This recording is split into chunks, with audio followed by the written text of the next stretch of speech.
চক্রবর্তী ঠান্ডা খেতে চাইছেন না, মানে আমার গরম একদম ব্যাপারটা এখন। না না না, আমি আসলে একটা চা কফি খেতে ইচ্ছে করছে, ব্যাপারটা হচ্ছে এটা। গলার যত্ন নিচ্ছ তো নাকি না? হ্যাঁ না, গলা অযত্নর ব্যাপার নয়, চা কফি খেতে ইচ্ছে করছে আসলে। আর এই রবীন্দ্র কাব্য রহস্য অভিজ্ঞতাটা কেমন এটা নিয়ে? অভিজ্ঞতা বলতে এই ছবিটা একটা থ্রিলার, এবং ইন্টারেস্টিং ব্যাপারটা হচ্ছে যে এই ছবিটাতে দুটো টাইম লাইনের গল্প। আচ্ছা। একটা টাইম লাইনে রবীন্দ্রনাথ নিজে উপস্থিত,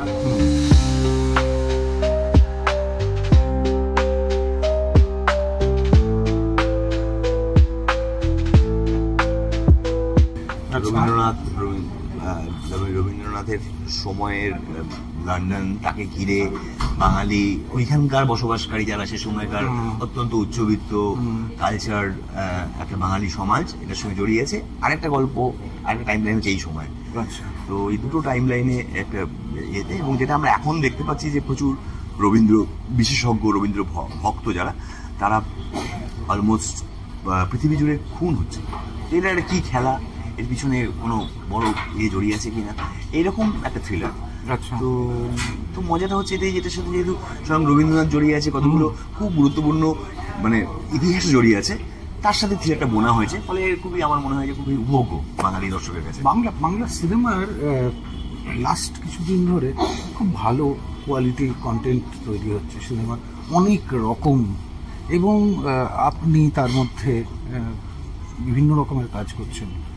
সেই জায়গায় দাঁড়িয়ে এই ছবিটা আপনার নিজের কেরিয়ার বা আপনার নিজের কাজ করতে গিয়ে কতটা আরাম বা কতটা ইয়ে হয়েছে? এইটা তো একটা কথা যে ছবি তো আসলে মানে ছবি করার আমাদের কাজ, এবারে কাজের মধ্যে সারাক্ষণ আরাম খুঁজলে হবে না, চ্যালেঞ্জ তো থাকে। হ্যাঁ, অবশ্যই চ্যালেঞ্জ থাকে, এবং আমরা সবাই মিলে চাই যে এমন একটা ছবি, এমন নানান কারণে ছবি হয়, কিন্তু মূলত যে মানুষের ভালো লাগার একটা কারণ খুব গুরুত্বপূর্ণ, বিনোদন। তো এইটাও খুবই সেইটাকে মাথায় রেখেই করা, এবং আমরা বাংলা ছবির বর্তমান ঘরানায় আমরা খুবই থ্রিলার ছবি মানে মানুষ পছন্দ করেন দেখেছি।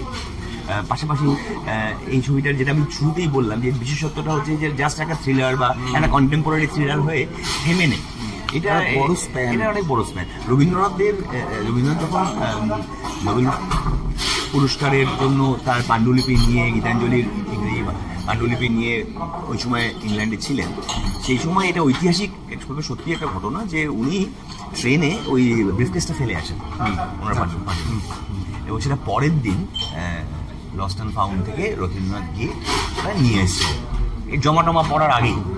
তো আমাদের গল্পে এই ঘটনাটার একটা খুব গুরুত্বপূর্ণ ভূমিকা নেয়। আচ্ছা। তো ফলে খুবই গল্পটা ঐতিহাসিক ঘটনার সঙ্গে জুড়ে আছে, মানে মূলত বিনোদন হলেও এটা আমার মনে হয় যে এটা খুবই বাঙালির কাছে খুবই জমজমাট একটা।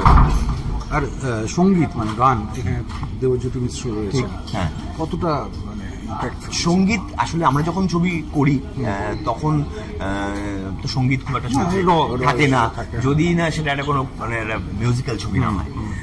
তো আমাদের এই ছবিটার ক্ষেত্রেও তাই নয়, এখন যে ছবি গান রিলিজ করছে, সত্যি কথা বলতে কি আমিও সেগুলো প্রথমে শুনছি, আমি সেগুলো ছবির সময় জানতাম না, কিন্তু দেবজ্যোতি মিশ্র ছবির সঙ্গে যেহেতু যুক্ত হয়েছেন, তো সঙ্গীতটা তো খুবই রিচ হয়ে উঠেছে, গানগুলো রিলিজ হচ্ছে, আমরা শুনতেও পাচ্ছি, এবং আমার মনে হয় যে আলাদা করে রবীন্দ্র কাব্য রহস্যর গানও একটা মানে মিউজিক্যালি এত রিচ যে সেটার একটা গুরুত্ব পেতে চলেছে।